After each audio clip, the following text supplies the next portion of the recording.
Hopefully I'm back. Sorry, looks like Twitch twitched. I was just about to move the camera to focus a little bit more in, and it disconnected. There we go. So one inner, which is blue, and 3 of the outer, which is the gold.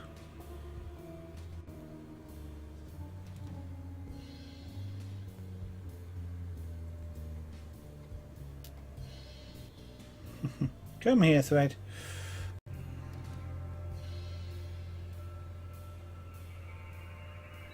Okay. Pass through the third bead from the working end. The working end is, I assume, this one here. So we're talking about the third. 1, 2, 3.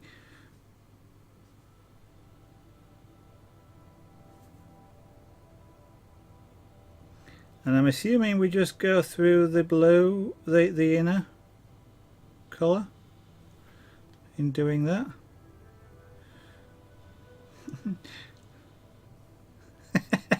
I'm trying to get hold of this and it keeps, in a way, it's spinning around. 1, 2, 3. So 1.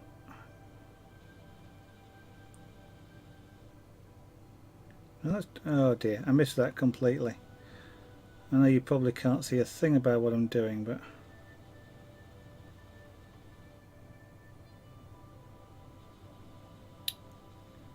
one, two, three.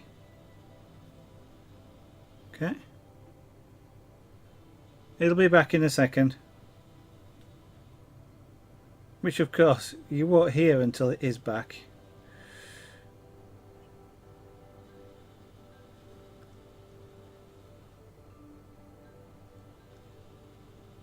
I shall wait for the stream to catch up.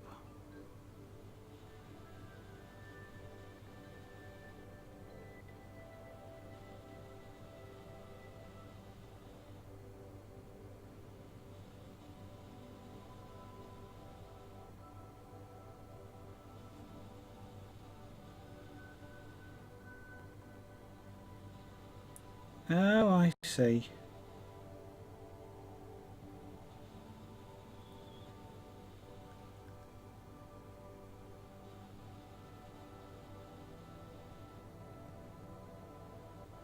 Only pass through the 3.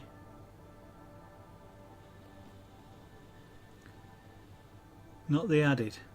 I've not at the moment. Okay. Is going to focus? I've got 5 blue beads.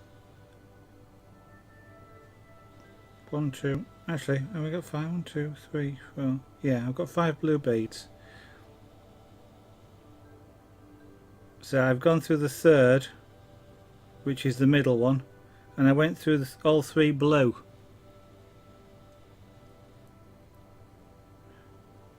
Were you intending me just to, because you said pass through 3, so I'm assuming then you didn't mean to pass through the gold one, the yellow ones, the gold ones.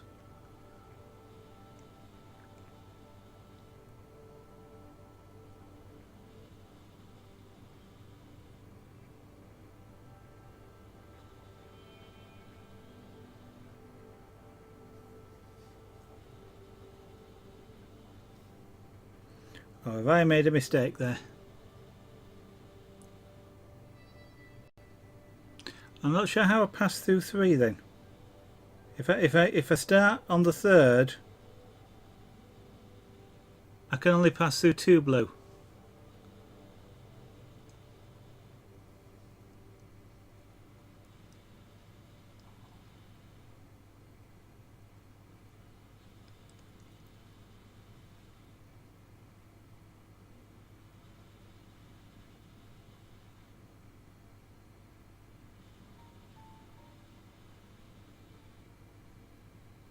Pass through the third B from the... Okay, right, so if I just go... Alright, fair enough. I just backtrack that one.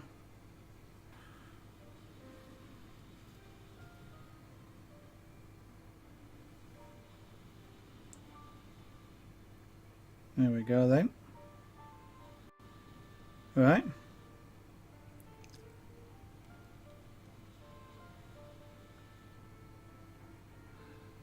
The 3 on the only pass through the third, not the added, the 3 on the core, not the added yet, of the 4 you started.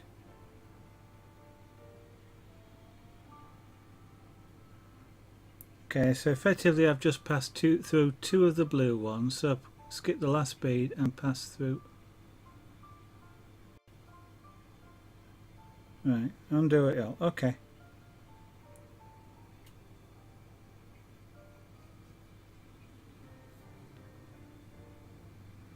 Let's see if this will backfeed successfully. Almost, but not quite.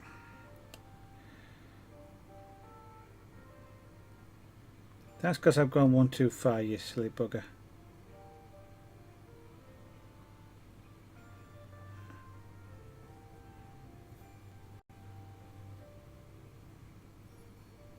And now I'm tying knots, so where's that? Come on. I know at this point it is almost going to be quicker to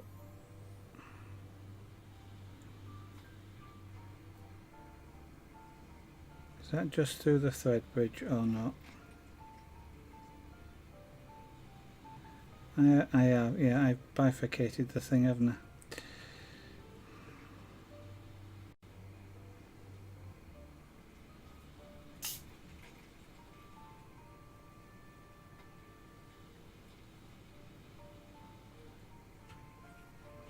Let me take my needle off.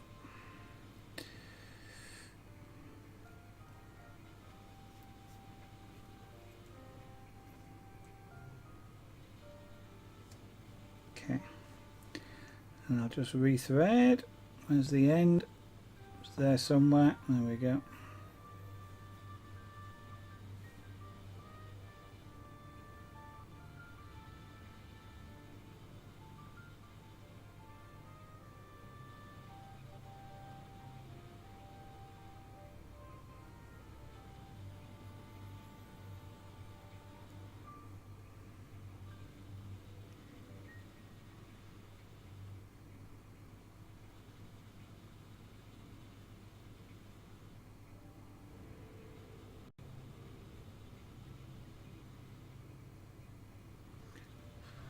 That'll do. Okay, so I've got, let's have a look. I've got 4 blue, 3 gold. I went back through the 4 blue, so I created a loop or a stacked 4 blue with 3 gold next to it. So what I then do is, okay, the third bead from the, okay, so you're taking the working end as being this end where the thread is coming out of. So the third bead would be 1 from my start. So let's get the last. Okay, so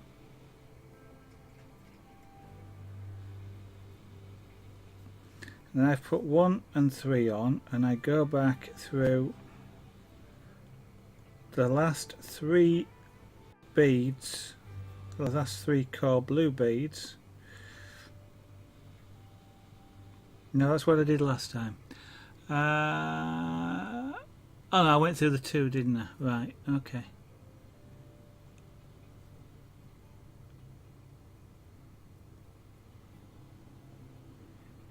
So effectively I'm creating another, I know this will get easier when I get through the first few. So effectively I'm creating another loop like the gold one, but this time 1 bead further up. So that's it's a 1-step spiral. It's stepped up by 1 in the spiral.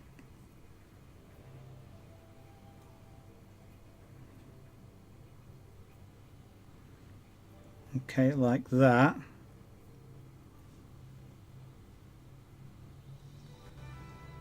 Yeah. Now I assume I then pass through this 1 top blue bead to straighten it out.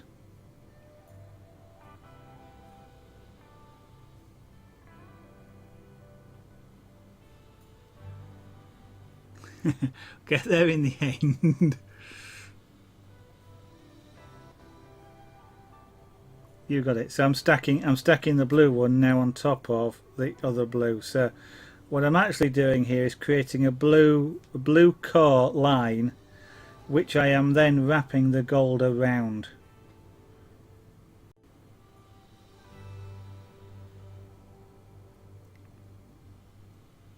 Like that, and that looks like it's going to need a bit of tension to snap that into place. So I'll guess if you, as you wrap these round, it gets better.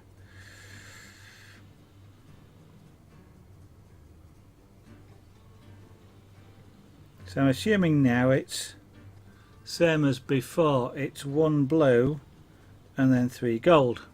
Rinse and repeat. Yeah. 1 blue, 1, 2, 3 gold. I just have to make sure though I place them in spiral. So I've got to come back, and now this time I want the last 3 through there.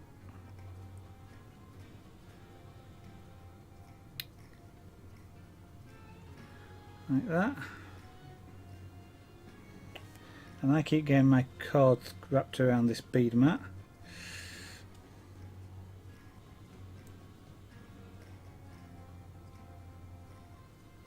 And then through the blue one.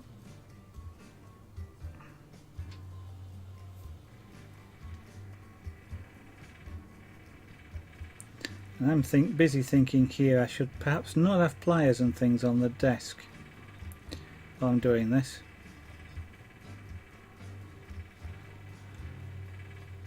And I assume this actually settles into a slightly nicer pattern as you get better, as it sort of progresses.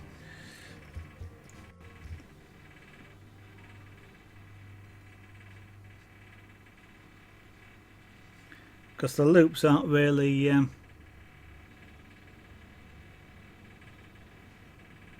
one in 3, yeah, third, flip, oh yeah, flip one, yeah, I get you. Because these are sort of little loops, aren't they? They're not actually tied. The little loops are not actually tied into the main body of the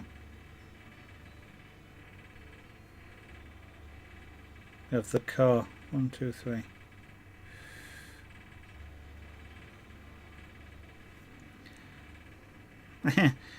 It'll be nice when this is long enough to actually hold.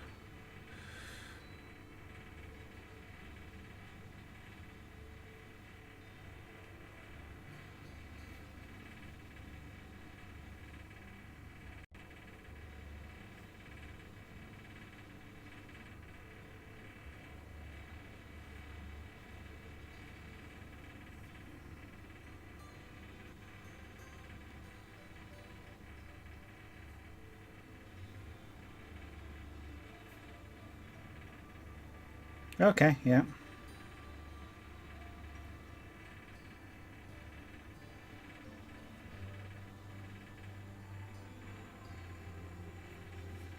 So, yep, you are right. As long as it's not an idiot trying to follow the instructions like I was and doing it wrong, then you can teach somebody to do it through chat. And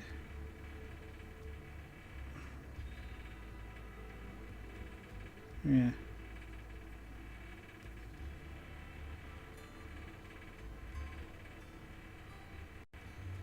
but it's that one.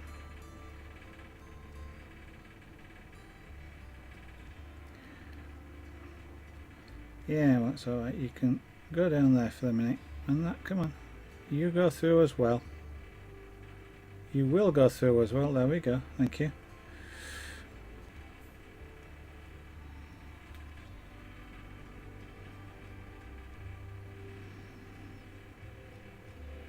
I think I'd be inclined, when I get used to this, to go through all 4 blue ones at the same time, but I get your point of learning it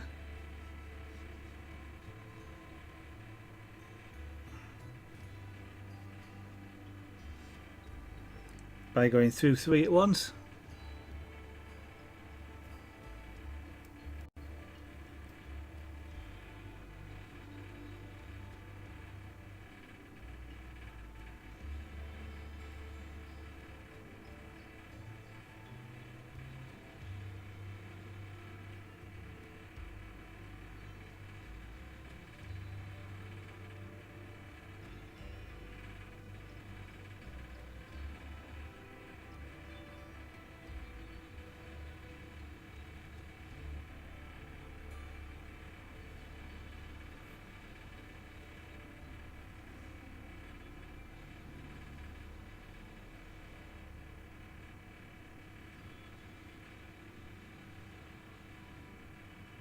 And through that one.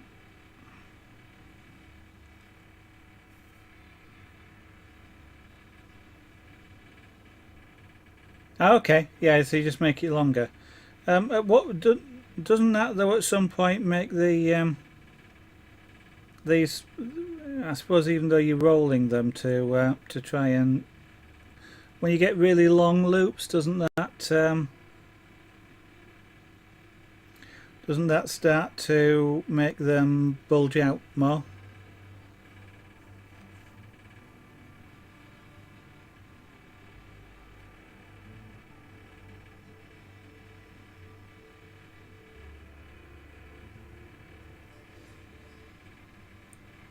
One.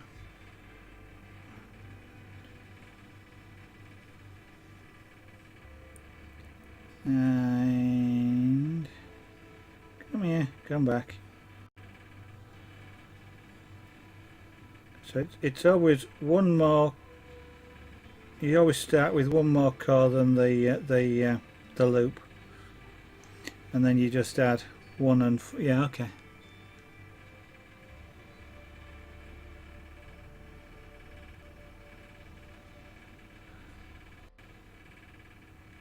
Yeah, I suppose so, because yeah, it's obvious in a way, isn't it? Because you're pulling 4 against 5, or you're pulling 5 against 6, or 3 against 4. Yeah.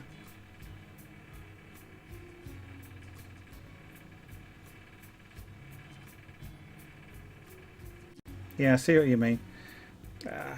See, this is only the second one I've done, so I'm not that familiar with any of these. Bubbles, did you have? She's still around. Did you have a question for Blight Me about threads and looms and things?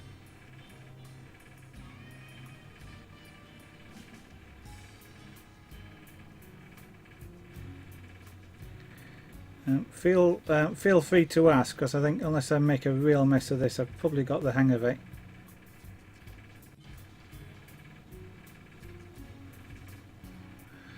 Providing I actually keep hold of it and actually can get the needles through the right. There we go.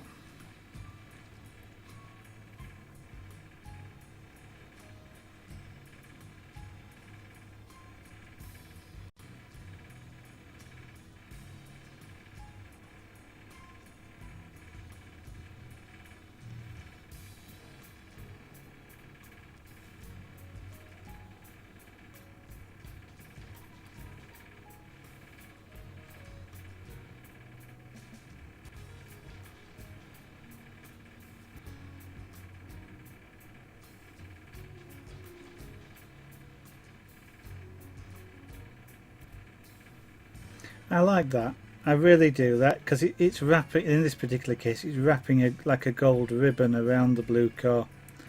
I do like that. That's nice.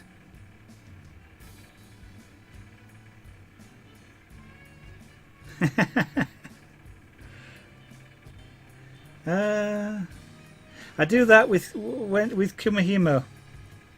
Have you tried Kumahimo weaving? Braiding. It's the same thing. You sort of, when you finish, you sort of roll it to smooth out all the bumps and lumps and stretch the cord a little bit, and it's the same action. So I kind of just did that automatically. I know with the flat one, I had to, I was playing with it for ages. In fact, you on about it being about them being stiff. When I was doing this sort of several rows, and those rows would be quite stiff. I had to play with it and actually sort of, I won't say break it, but you know what I mean. It's you had to sort of play with it quite a bit to just even the tensions out, and that's how that got that flexible. It wasn't when I sort of first did it. It was relatively stiff until you sort of just, well, I suppose it was just loosening off the threads a little bit, but that was I guess the same idea with that. Okay, I only have one. Again, just something I bought to try, but I like doing that as well. That's an easy one to do while you're watching something else on stream or something, so I may do some more of those and try some of the more complex patterns, but it's just becomes a matter of cost at the moment.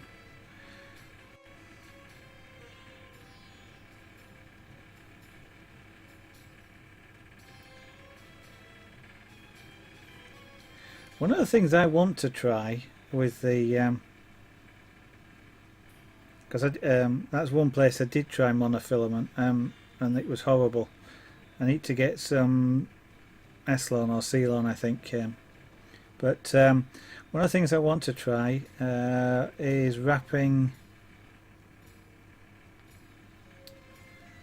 a Kumihimo around memory wire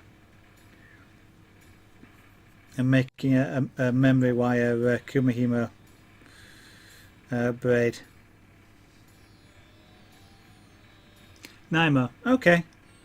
Beeswax is easy. Lady Zara makes candles, or has made candles. She's not doing it at the moment. So we do have some beeswax around the place.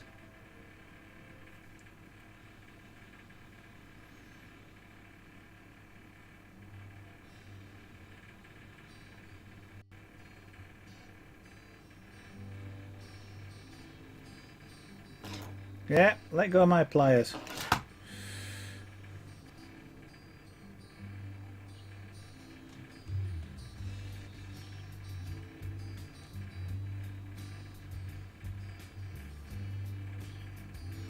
And I guess one of the nice things about this is I can just use a standard sterling silver clasp on the end and a jump ring to hold it. Actually, no, a jump ring wouldn't be a good idea with this thread. I need a closed ring of some kind.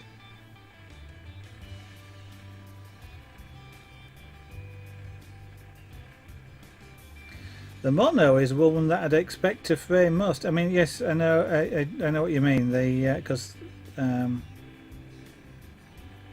it with fishing with braided line. It splits. You rub the coating off, which is what holds it as a single, holds the braid together.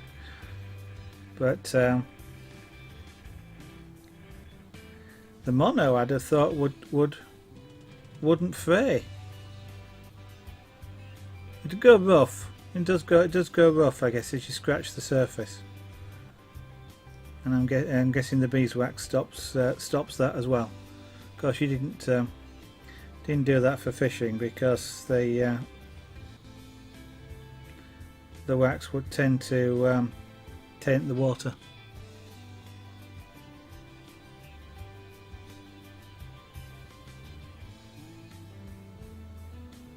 To finish it, loop the outside to close the spiral. No.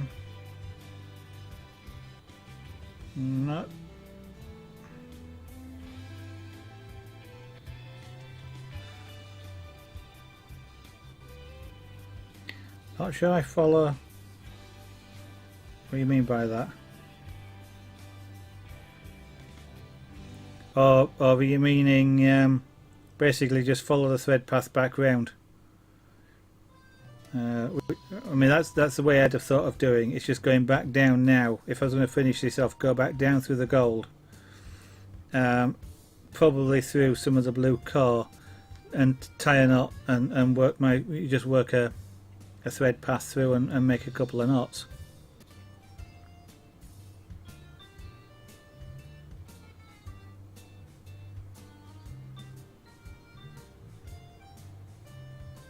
Oh, I see what you mean. So you kind of would add two. I've got 3 here, so I'd add 2 gold and go back through, then add 1 gold and go back through. Okay, so you end up with just a single. Yeah, you replicate what's happened on the other end. Actually, the other end hasn't. So what would you do on the other end? Go rethread the other end and add some of the outer colour on just to finish it off. Yeah. Okay.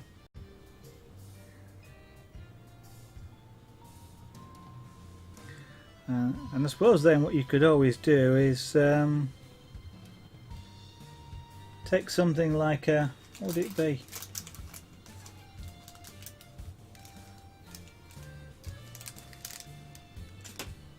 Yeah, something like a 4mm magnetic clasp, for example, and glue it in if necessary, rather than use the tail to finish the start end. Yeah. Okay, I follow that.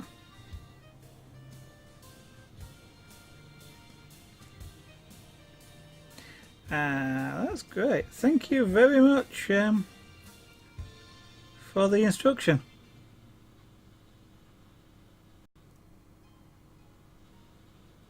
Yeah, no, I followed the I followed that idea of not knotting it. Don't worry.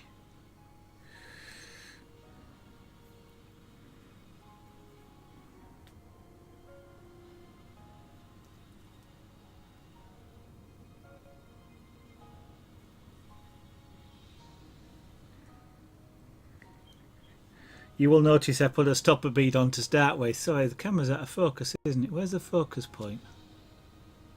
Why has it shifted focus? Let me just which way's the focus? Not that way, it must be that way. There we go. Yeah, you notice that? I started with the stopper. I must put those 2 away. I'm guessing this might sit a little bit neater with Delicas, but I like it. I like it. I've got a lot of colours. Not a lot of colours. I've got 6 colours, which I actually got to do something else. I was going to do a flat cuff with a poppy design on it, which I will still do, but I feel a few combinations of this coming on. Gotta practice. Yeah, well, I guess I can see that now because the stopper's doing absolutely no good. It locks. The thread locks surprisingly quickly. I was surprised just how quickly it did lock. Come on. I love that. I tell you what, it reminds me of. It actually reminds me of a drill, a drill bit. But yeah, I tell you what. Every time I go in the local hobby shop, which I know is not a great place to buy things, it really isn't. And generally speaking, I only go in there to pick up things to try, just to see. Like, you know, I picked up these, and I know, yeah, they're expensive to buy that way. So I just drop into to see, hey, look, that looks nice, and then if I can do something with it, I'll then look for a cheaper source of them. But I spend hours looking at looking at the beads, mainly because they're shiny and pretty colours and things, but I've missed that one. But yeah, I kid in a sweet shop, kid in a sweet shop. Okay, I'm in the UK though, like me, so things like it's importing. Some things are okay, but I mean things like the rings, the aluminium rings. Yeah, it would be nice to sort of import stuff from the ring lord, for example, but a few, well, even a few hundred rings, it starts to get a little bit expensive with the import, partly because of the weight.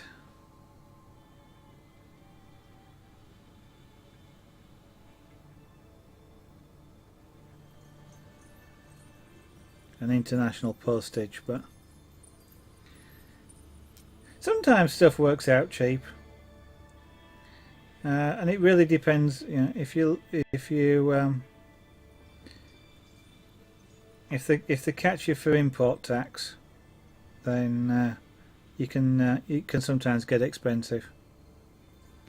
But I'll take a look. Sometimes it's worth doing, And sometimes if you can find,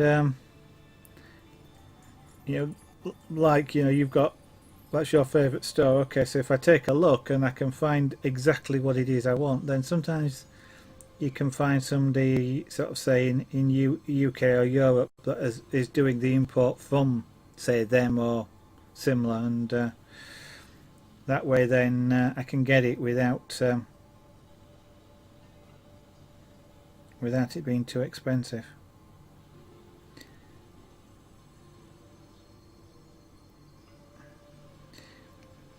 I'll tell you what though, if I'm gonna do this, especially if I do it with the 11Os, I am gonna have to get myself a visor, a magnifying visor.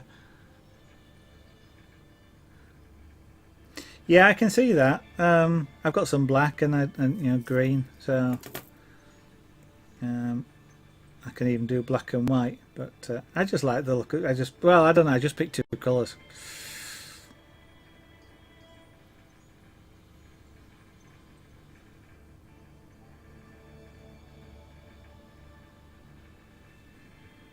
It's interesting because the blue spiral, the core spirals a little bit as well, doesn't it, with the tension? So I do like it. Thank you. Yeah, thank you very much.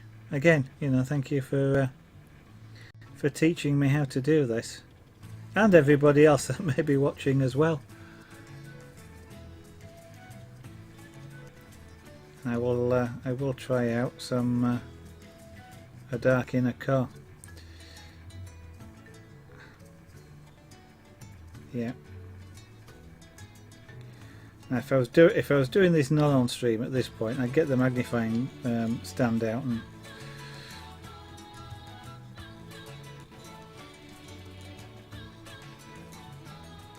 do it with a magnifying glass so I can see the holes in the beads.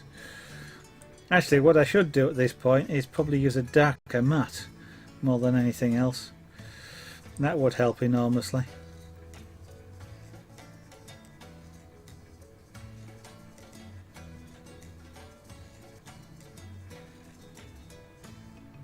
Oh, I'd love to do more like me. You'll know. I mean, you notice I've got the Etsy shop. That's basically because the stuff has to pay for itself somehow, and you know how much the stuff costs to buy. I mean, it might seem like it's not a lot, and in some ways it isn't, to buy a tube of beads or something, but they add up. With you, if you've got sort of 40 or 50 pounds weight, that is,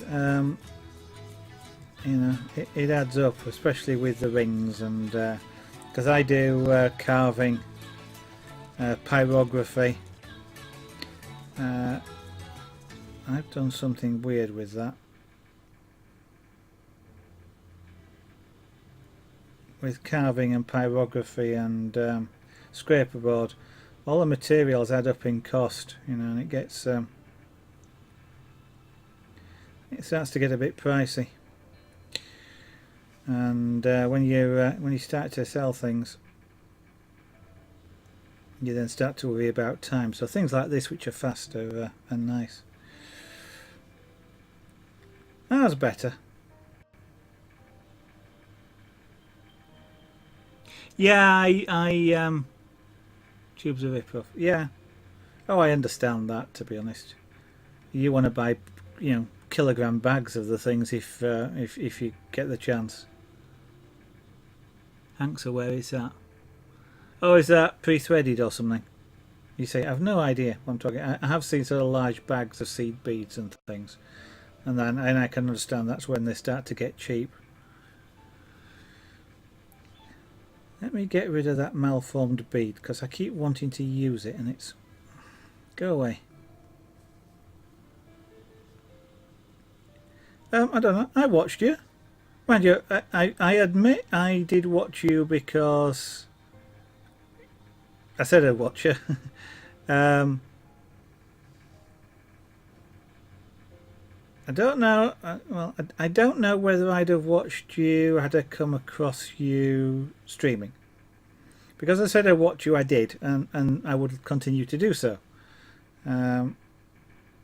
Because you were fascinating to watch and talk to. Music was a bit loud for me, but you know, that's just me probably. But which made it actually a little bit difficult to hear you at times. The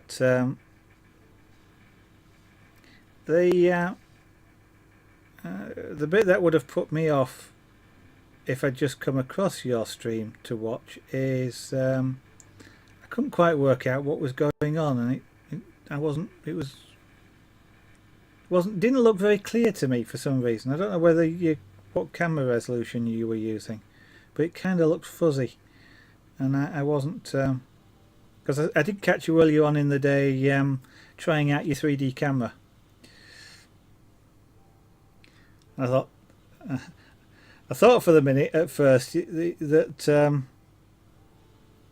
Twitch was Twitch or the thing at this time, you know, the Twitch app on the PC browser had split the colours and was doing something weird until I realised it was a red-green split and you were doing 3D. Oh, Hanks. Yeah, okay, I understand what you mean. Sorry.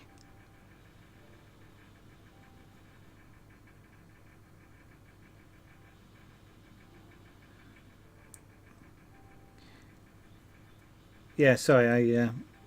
I'm not familiar with the spliers, so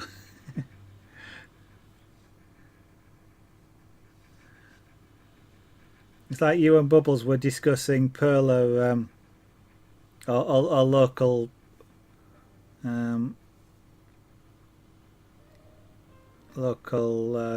hobby stores where you were buying your stuff from. It had no meaning to me at all. I had no idea.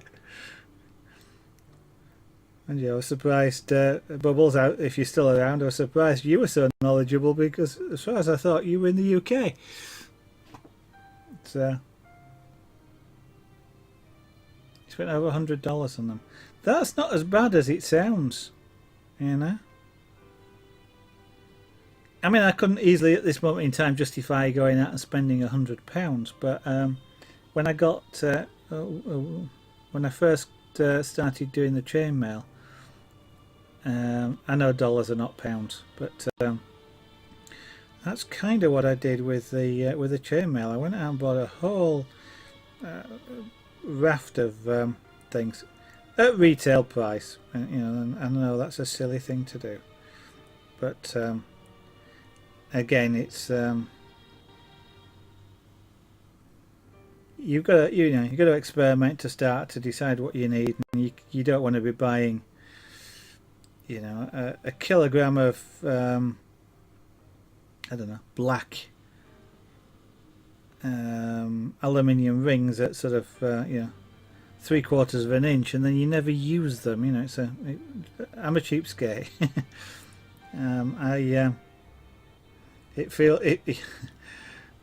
It's like I don't like wasting rings, which is silly because I do. Because if I make a test weave up, for example, I never use them. I only ever use them for test weaves. Again, I wouldn't actually make a bracelet up with them, for example. And so technically I am wasting them, but yeah, I don't like wasting materials.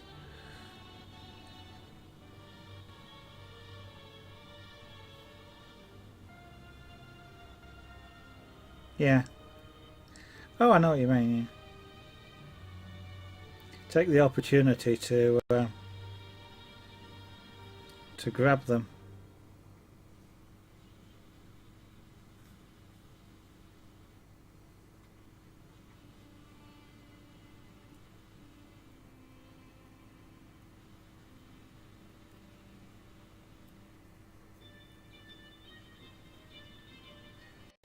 Well, Lady Zara will be getting another present which she doesn't know about yet. Now. I just have to, yeah, actually, I was going to say I just have to work out how to what sort of clasps to put on the end, but I've got a magnetic clasp, so I can glue them into a magnetic clasp.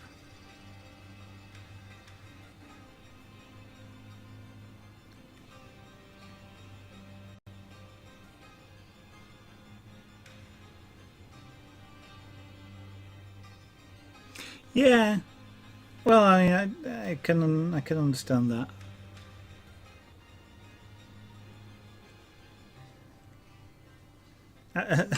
And it's kind of silly. I mean, I'm an artist. I do airbrushing, and I ruin paper all the time. And have to sort of rip it off the board and try again and things like that. And I mix a lot of colour, and I'll decide the colour isn't what I want, and it's the wrong shade. I want the wrong tint, and I'll just wash it down the sink. I don't like doing that, but I do, and it's just getting used to it.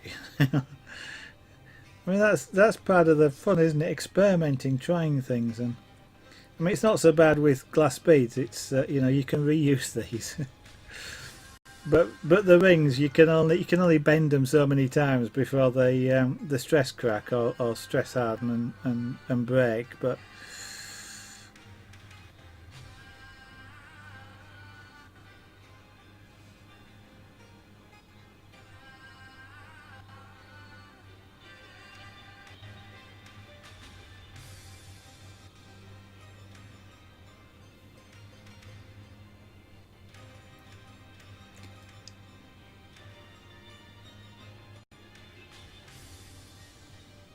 yeah, the shock mount.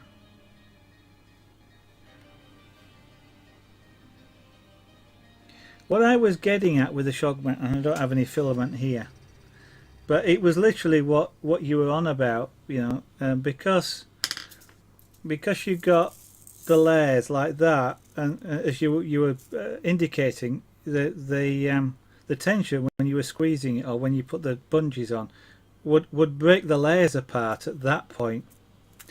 Whereas what I was trying to get is if you had a ring like that, you'd be trying to break it along the length of the filament. So if you're trying to squeeze that, and you were trying to squeeze, you've got bungee across here and bungee across here, at the parts. And I know you're on about putting a core in the middle, but the bungee here would be squashing it into an oval, but the bungee across here is trying to squash it back, and you put the whole ring in compression instead of it being pulling across the instead of you pulling across the join, you because of the way the thing would lay down the filament as a ring, as layers that way. Because you'd be effectively squeezing, you put the whole ring into compression, and that felt better to me that you would get, you would get a better outcome from it that way. I mean, it would be better if you could do the Z step in different places on each layer, but that's down to the slicer. But then, if you've done one ring and a second ring in the middle, which is the one that carries the microphone, it didn't really matter. And that's the point of the pictures I'd sort of linked to you, was just to sort of say, hey, it's a ring with something in the middle, which could be another ring or the microphone or however. And it was also kind of like, if you suspended, if you think of it as two rings, one here and one here, with this through the core, if you got a set of bungees just straight, so instead of angling the bungees, you just did them straight, from here to there and from there to there, you would get some lateral movement, but even with full weight on it, it wouldn't go too far, if you see what I mean. It still wouldn't fall out of the thing. Yes, you'd then get to get some asymmetric stress on the rings, but that was kind of what I was after trying to say. Yeah, that Penta one, it's because you got the joins. You still had the joins, even if you. What I was trying to get is, whether it was that way or that way or that way on the print bed, you still had that join. And I know what you meant about the angles and things, but that was, you've got the experience of it. I don't, That was just my thought on it, and it was, yeah.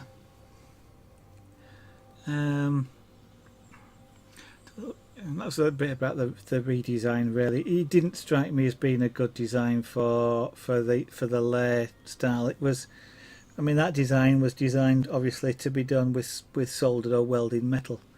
Actually, the only thing is, actually, it reminds me. I'll just put my microphone back in the right place. Junior keeps moving. That's one of my cats who's not around, so I can't show you.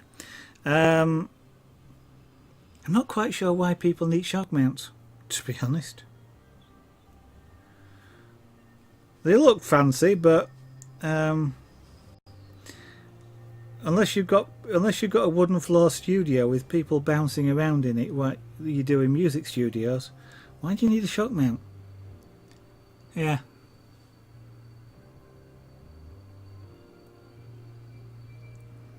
I mean, I don't have one here on the microphone. It's just on a desk stand, and unless I start thumping the desk, you don't get any vibration noise. And even when I'm typing, and I've got a mechanical keyboard, I don't pick up vibration noise off the desk.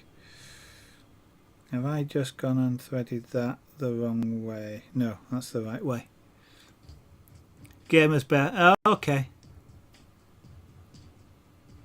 You want the cage look. Alright. Yeah, well, in that case, I understand. They look good, but... Look, was it? Form over function. Yeah.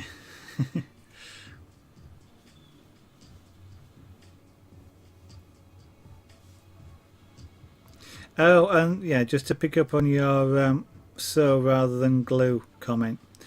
The thing about a jump ring, and again, you've probably got more experience, and I bow to that experience because I don't. But the thing about a jump ring is it's got an open end.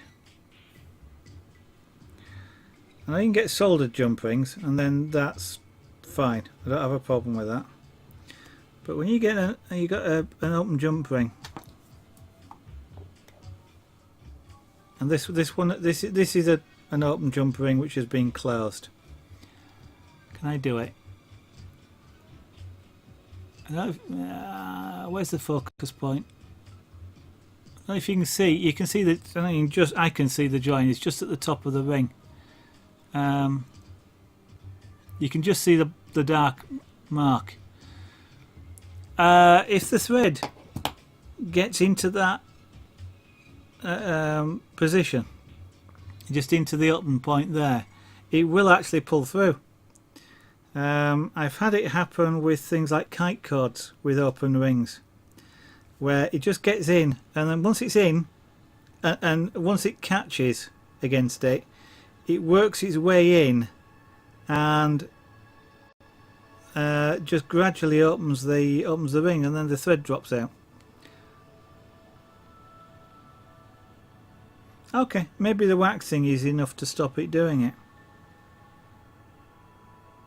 Perhaps it stops it threading, but I mean, I have had it, and you know, it doesn't take a lot to just split that ring apart. But I'll take your word for it.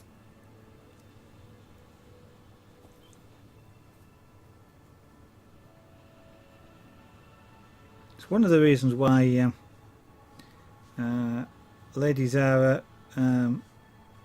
This would be a present, but Lady Zara does get a lot of prototypes to wear. Just to see. Oh, come on. Things like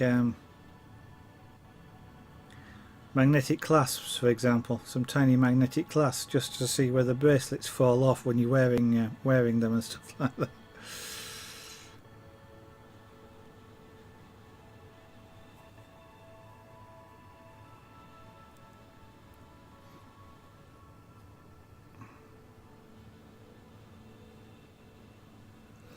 Yeah, there's a funny thing about waxed threads. The waxing can lock things in position just as easily as it can act as a lubricant.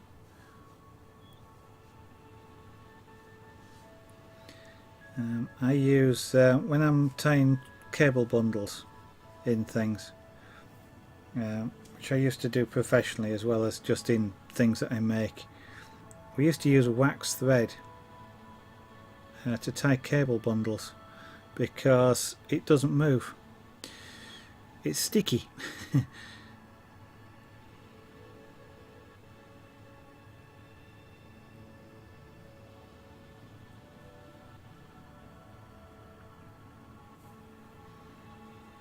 So it's a lubricant when you want it to be, and it's sticky when you want it to be, which is quite an interesting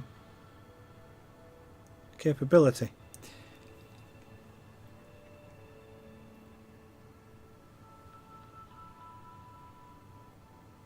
Yeah, okay, I know what you mean. I found them. I found them not much different, to be honest. But I've got some sterling silver jump rings, so they're a little bit actually. I've got some titanium jump rings, and those things won't change. They are indeed.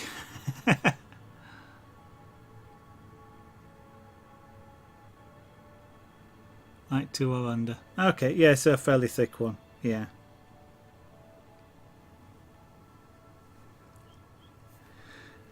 I mean, to be honest, I mean, I tend to use sterling silver for fasteners, and I do that because Lady Zara is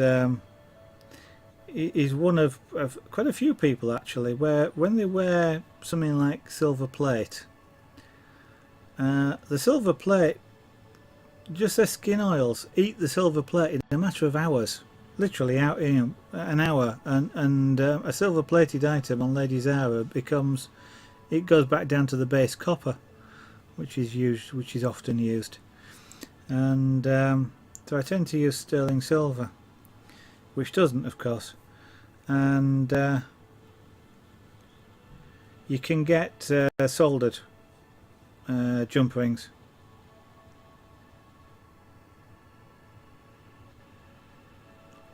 Very little extra, and I mean very little extra, sort of pennies on 100 type of thing. So don't have the problem at all that way. You can use gold, yeah. Oh no, I understand that. The AI, it's about the bending. It's about the bending stresses. Sorry, I couldn't resist that one.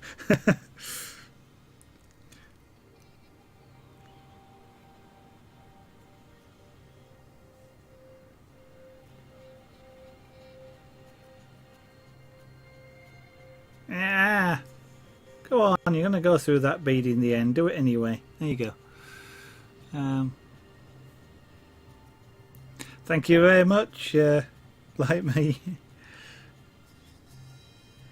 I like doing this sort of stuff. It is really, I find it really fun. I don't know quite how much it's fun to watch on stream, and that's why I end up talking a heck of a lot. But I find it really fun to do. You're probably the same, I guess. It's you sort of just into crafting things, trying new things out, and creating something, and that's I really like doing that. And this is something which you can get some really beautiful things with some. And I'm not disparaging anything here, but with relatively simple skills, and the skills enhanced not in sort of sticking a needle through a bead, which is not necessarily a really skilled thing. It's things like being able to see the thing in 3D, what it's going to look like when you do things, and speed, and little tips and tricks that you learn. That's where the skill starts to come into something like this.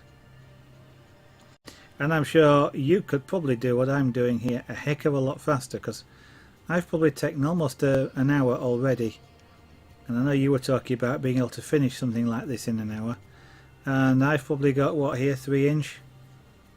So yeah. With skill comes speed, I imagine.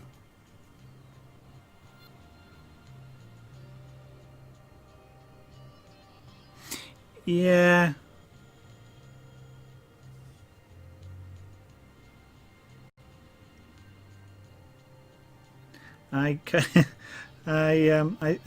Yes. I agree with that, but that's what I'm competing with. Stringing is a 30. Yeah, okay. Disparaging it a little bit, but stringing, 30-second job. Yeah, but yeah.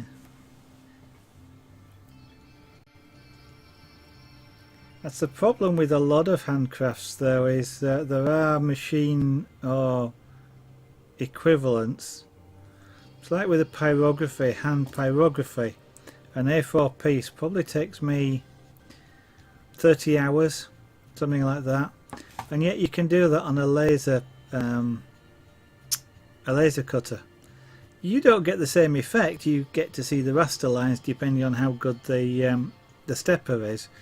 But you can have a piece done that way in 10 minutes, 10-20 minutes, depending on the size, and obviously the setup of the picture in the first place. But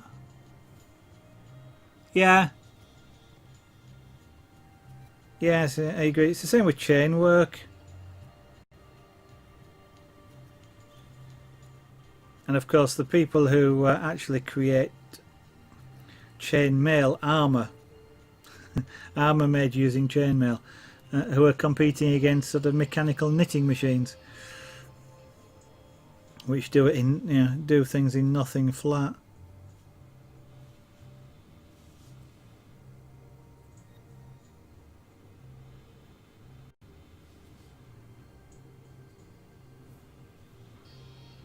Unfortunately, there doesn't seem to be a lot of value in hand work.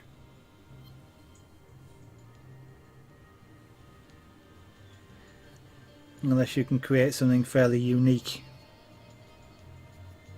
Oh yeah, I'm sure I'll get faster. It's all about practice. I do understand that.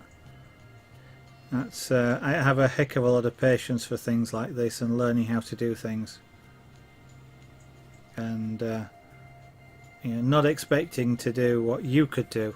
I'm sure you if you were. In fact, I half suspect you're feeling a little bit frustrated watching me take so much time to do this. You'd be going, I could have done another 6 rows by then.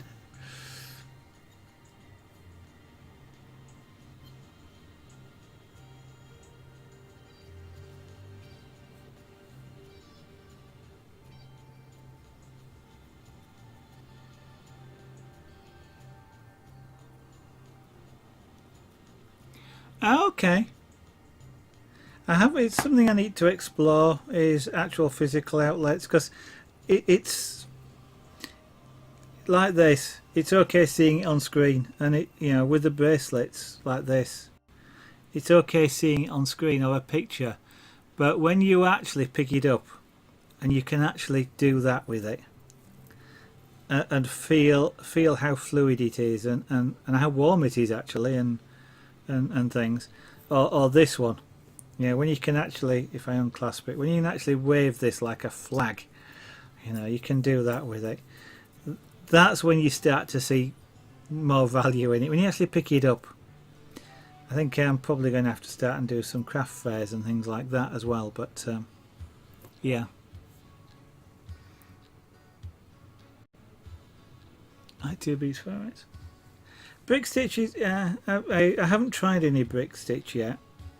I've only tried the peyote. It was something, it's on the list of things when I find some of those tuits, the round versions. It's on my list to try things like brick stitch and odd count peyote, and just general. I won't say bead stringing, but pattern stringing. So so you're not creating bands. You're actually sort of creating, well, like you were doing with the perler stuff this afternoon. You're making shapes. I'm sort of got in mind. I want to make. I'd like to be able to sort of string beads together to create poppies. So a green thread, if you like, with a red poppy, 2-petal poppy, black centre, another green thread, green, which is why I've got green. So I can create like poppies, and with a clasp on each end. So you've got actually the shape of a poppy, it's not a band with a poppy woven into it. It's actually a poppy shape. Brick stitch, yeah. I was going to say it actually looked quite brick stitch. I mean the odd count peyote is easy as long as you get that. It's just getting that first, the first of the odd beads in place, isn't it? I know from what I've read, people really dislike odd count peyote. And it can. I don't actually see what the problem with it is really. I know what the problem is, in that you're trying to put a bead that's unsupported on the end, but you just weave around.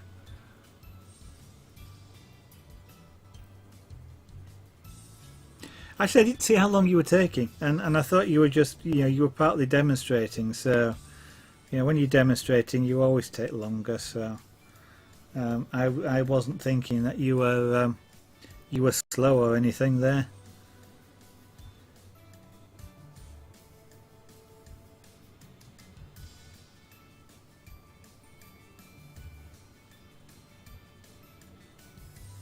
Come on down. That's it.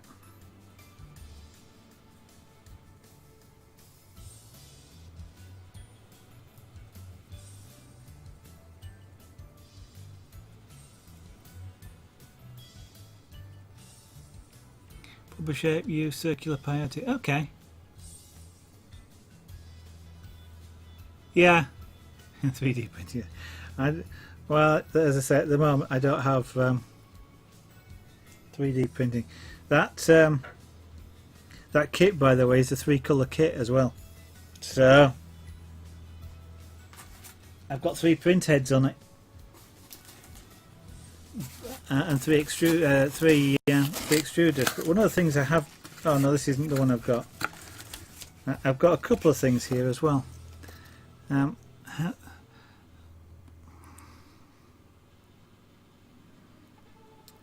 That's the heat break, if you like. Well, not quite the heat break, but that's a water-cooled head for 4 nozzles. That's the E3D Hydra I've got here. And I don't know if you saw the Kickstarter from the Rep guys just recently over in Holland, is it? What did I do with it? I've got a diamond hot end somewhere. He says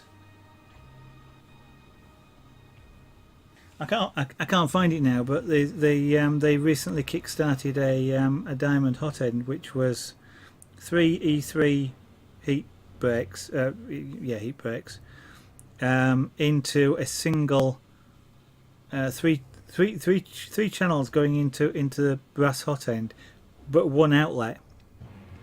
So from the point of view of you got 3 colour printing out of one nozzle, which I thought was an absolutely, if it works, an absolutely fantastic idea, because you can not only mix the colours, but for setting up 3 heads to be exactly the same height. I know if you level the bed you should be able to do it quite easily, but setting up 3 heads to exactly the same height would be interesting. If all 3 colours are coming out the same nozzle, that makes it a lot easier. No more printers still on in. Yeah, no printers to August. They have that already. Okay. But I have yet to try. I got the kit. I fully intended to build it, and then, shall we say, various family circumstances mean that I don't have the space at the moment, so it is literally sat in its box since I got the kit, which was 2015. It must have been about 2000, either 12 or 13, Christmas 2012 or 13. And I keep seeing the box and I keep thinking I would love to put that together, but you can see this is about the space you can see at the moment. Well, okay, with the camera zoomed out, is about all the space I've actually got to put anything on. So if I built a 3D printer, it would be here, and I'd do it on stream because you can do that on Twitch. Actually, it's a kit, you may not be able to, but anyway, if I do it here, then I wouldn't be able to do this on stream anymore because it would have to sit here permanently. And when I mean space, I include the fact that I couldn't put it on the floor. I don't have the space at the moment. We are having some building work done, which is going to give a lot more space, and then I'll be able to do it. Yeah, Clouds Guy, good evening, welcome.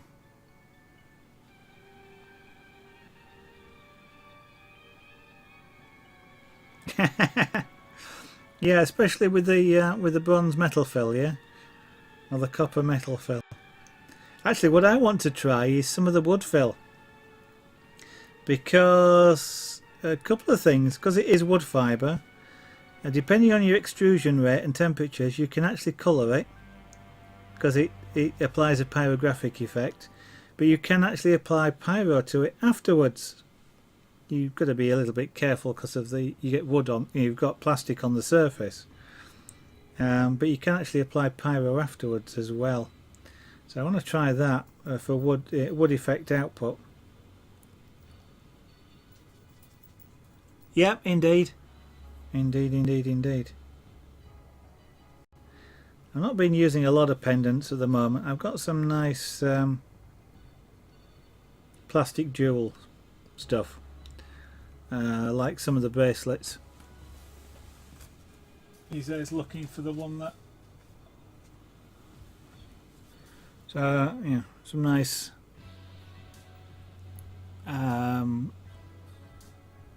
yeah, these are plastic, not glass, but which is good in this scenario. But I like sparkly things, so that's about the only sort of pendant stuff I've been trying at the moment. I am going to yeah, something you showed this afternoon reminded me of how I want to do. I want to do a necklace to go with this, so I've created a set. I'm going to do a Byzantine pendant for it, so I get a Y shape rather than on the necklace, rather than just the coloured centre. Yeah, indeed. And I mean, one of the things I was kind of looking perhaps to do is to do mixed media. So something like this, chainmail on the end, just a length like that for a with a necklace done around it, for example, or this with a chainmail pendant or a chainmail rosette or something like that.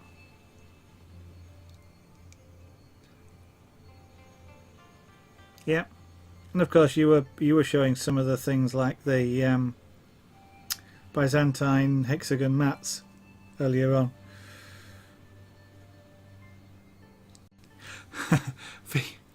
Feel free to jump in, Cloud Guy. By the way, sorry, it's there's a lot of talk of jewellery and crafting going on here, but feel free to jump in if you want. Although, having said which, we are getting... Yes, that is coming out at the end there.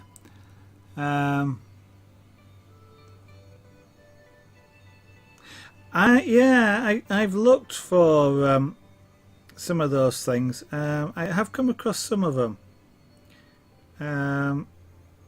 Joiners, I tended to call them, because they're useful as well for mixing chainmail sizes. So you've got, you can do like a wide mad on one side and then a couple of chains on the other to join them, and you can't always get a nice join going chainmail to chainmail, but one of those joiners. But there are not so many available around here, especially sort of smaller ones to go with beads and larger ones to go with rings. But I'll keep an eye out. Spacer bars. You guys over in the States have a lot more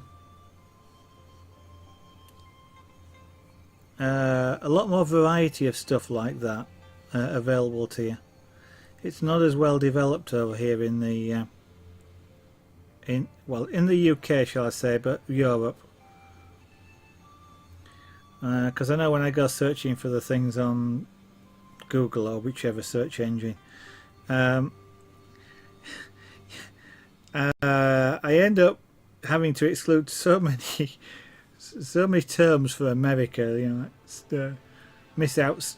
Exclude state, exclude USA, exclude California, just to try and find something in Europe. Yeah. Oh, yeah. Well, I really want to get it. I want to really play about with it. One of the things I want to try and do is, and that's the wood filament, is tiki vases. And that's where I'd love to be able to use ZBrush, for example. I can't afford it, but or Sculptress, I guess, to sort of do what would be a clay pattern, and then to be able to print something like that out. But I'd love to have a go at tiki vases.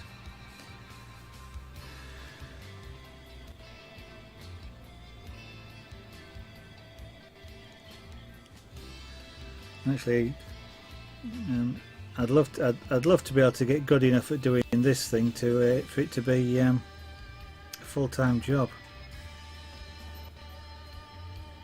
and become self-employed making jewellery. That would be I was about to say that'd be a fantastic job. I'm not sure it'd be a fantastic job, because once you start doing what you like for what you love as a hobby for a job, it's not quite the same thing, but at least you like what you did.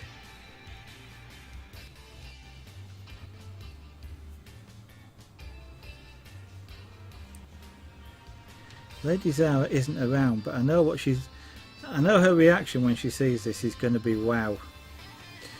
So again, I'm going to say thank you for teaching me this. Like me. With things as they are at the moment, even getting that reaction out of her will be absolutely fantastic.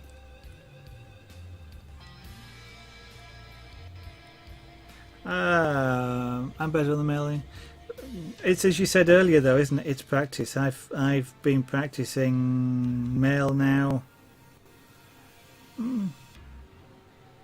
about 9 months on a fairly regular basis. And I don't remember the weave. I mean, the simple weaves I remember. You know, the Byzantine, the Persians. I can remember some of the Persians now. The half Persians, 3-in-1, 4-in-1, box chain. But when it comes to things like candy cane or stuff like that, I still have to refer to male artisans. But it is just speed. You get used to, you know, as you're doing with, you know, needlework here, you get used to the speed of closing, just how much force and things like that. And then when you get to titanium, it goes all out the window. And it took me 3 hours, I think, to finish a titanium bracelet, which would normally take about an hour. Did you say that link? Yeah, no, mail art. I've had that link in my browser for well, since I started. Yeah, mail artisans. There used to be 2, but one of them closed down, and mail artisans took over some of the articles. In fact, they took over all of the articles, which is why there's 2 different styles on there. But yeah, I love that site. I love looking through all the pictures and going, yeah, I want to try that one. It's like the Mobius net sheet. I'd love to try that one, but that's a fairly odd AR size because they're thin but large rings, which are not as easy to get over here. But I'd love to try that Mobius and perhaps do them with different colours. You know, like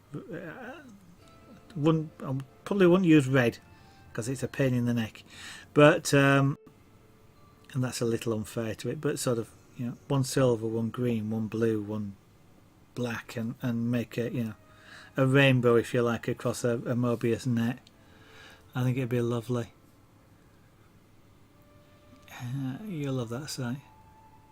Use 40% rubber. Where's my bag of samples gone? Excuse me. It's way back in. Where's my bag of samples? There it is, underneath my keyboard.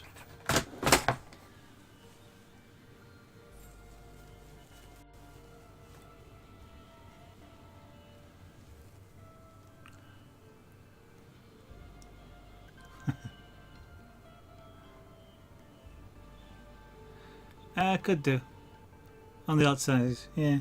I mean, what I've looked at a couple of times is actually winding my own rings, but it's almost as hard to get hold of the anodized aluminium wire. But actually, even here, getting hold of I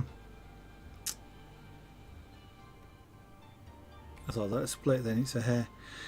Getting hold of neoprene rings is not that easy.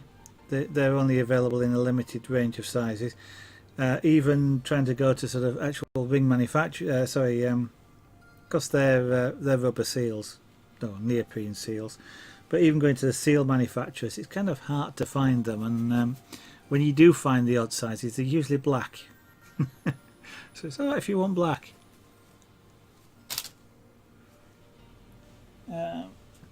But I love playing with the neoprene rings as well, the stretchy stuff. Have I got any stretchy in here? Don't know.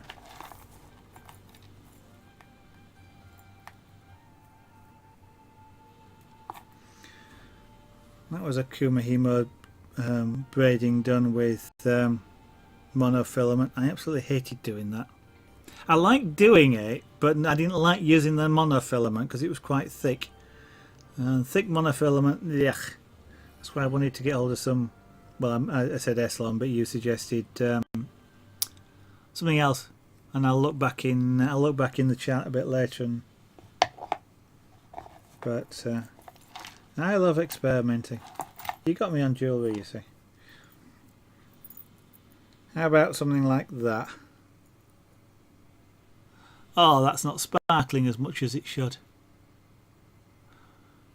There's a different take on chainmail for you.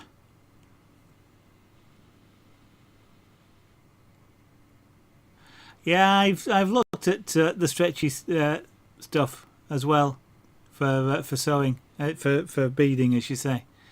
Not tried it yet. I will get round to trying it, but I haven't yet.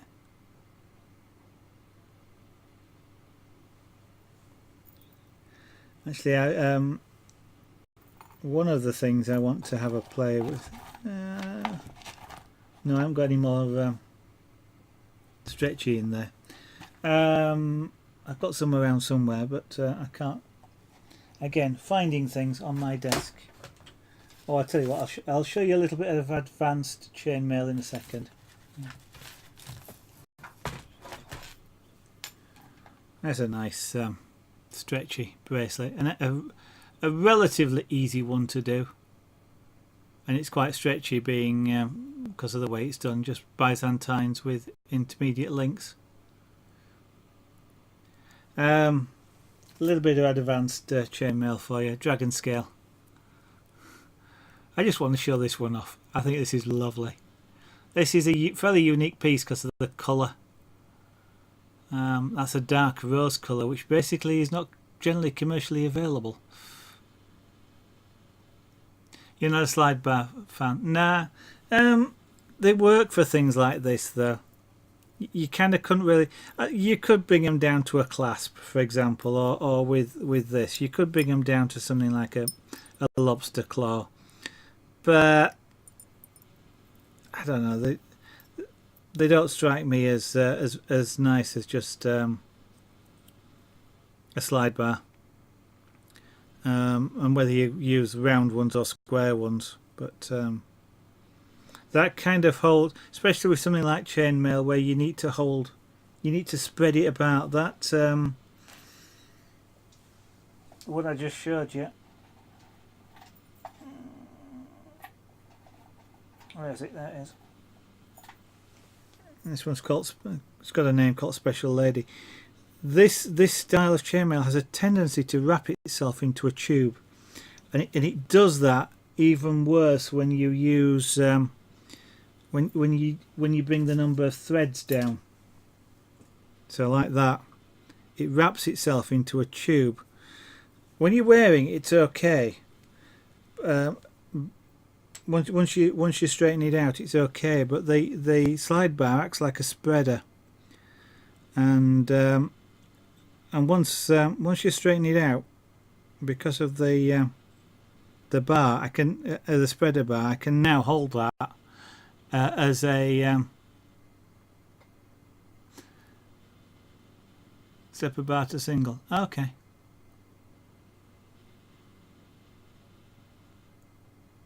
But that's all lots of stuff to learn and experiment with and things. And what was I about to do? I have completely forgotten what I was about to do. Oh, I was about to get some more beads out, but before I do that, it's now 10:15. And it's coming up to my bedtime. I know you haven't been to bed yet, like me, but I'm too old for that sort of thing these days. I've done it in the past, but I'm getting too old for that. I like to go to bed and go to sleep. I will be up for a little bit because I'm going to do some more on this, but I'm going to do it off stream and just relax, getting myself a drink of coffee, sit back and stop talking. I know that's occasionally unusual for me to actually stop talking, but believe it or not, when I'm not streaming, I rarely say a word, even when I'm working. You're 41. I'm at least, what would I be, at least 15, 14 years older than that? 13, 14, something like that. My maths don't add up, so I've got 25% on you. Dear. So I wouldn't say I need beauty sleep. I need sleep. Forget the beauty bit.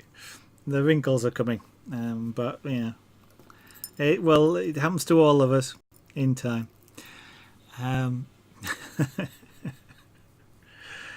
Ah dear. As long as there's somebody in chat, I can talk for hours. It's a bit harder when there isn't. I can do it, but it's a lot easier when there's someone to chat to. I am going to, I don't know, we have a couple of people at least watching, I think, so I'm going to point out the to anybody other than you, like me, because you've seen it, the 30% off coupon. The word is shiny. Forget the quotes in the store, but you get 30% off. I'm feeling generous at the moment. And the only thing with these classes, they're magnetic and they stick to everything. So the shop, oh blimey, this camera's reversed, it's down there. Zaraganart.etsy.com. But there's Facebook there as well, and there's my own website, zaraganart.com. I'm looking for some more of those tuits. When I get some round ones, I'm going to do some more on that website. But I hope to try and get sort of samples of everything up there so that I explain how, some of the background behind some of them, why they came about, and some of the pyrography as well, especially, or the carving, like Ruth the dragon. No, I'm not going to get it out now, but where that came from and things like that. So, and some of the inspiration behind some pieces and some of the things I just wanted to try out. I will indeed enjoy the weave. Thank you very much, Blight Me, for teaching me it. I will try and catch some more of your streams, and they were quite fun. If I catch you during the week, I probably won't be able to during the UK day, which is when you were streaming today. I think you said it was something like about 6 in the morning. It was 1. I think it was 1 p.m. here in the UK.